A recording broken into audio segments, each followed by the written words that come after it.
ELI 5. Why do older PC game discs have a hard time running on modern computers?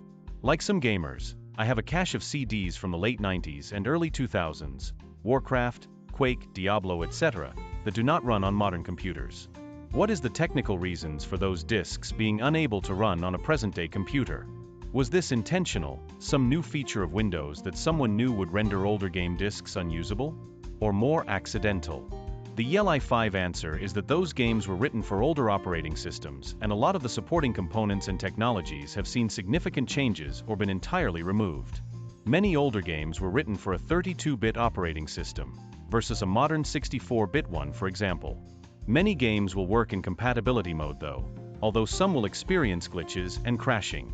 Very old video games, like those from the 80s, might even have been written for a specific processor speed like 8 MHz. They didn't use a timer to synchronize things like movement, so on a modern CPU the game runs, but over 1000 the normal speed. GOG as an example gets around these problems by packaging games with missing components, or running them on emulators like DOSBox that simulates a DOS environment for software. Some games though work just fine on modern OS.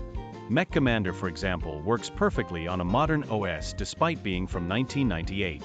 The developers did a pretty great job programming that game for future compatibility. Whether that was deliberate, or just by luck, we don't know. Very old video games, like those from the 80s, might even have been written for a specific processor speed like 8 MHz. They didn't use a timer to synchronize things like movement, so on a modern CPU the game runs, but over 1000 the normal speed. A great example of that is the original Space Invaders. The aliens increasing in speed as you eliminated them was not something programmed into the game.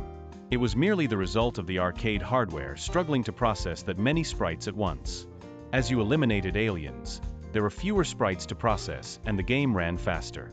I believe the lead programmer was vexed by this, because it was not his intention, but others who tried the game told him that the gradual increase in speed made the game much more enjoyable.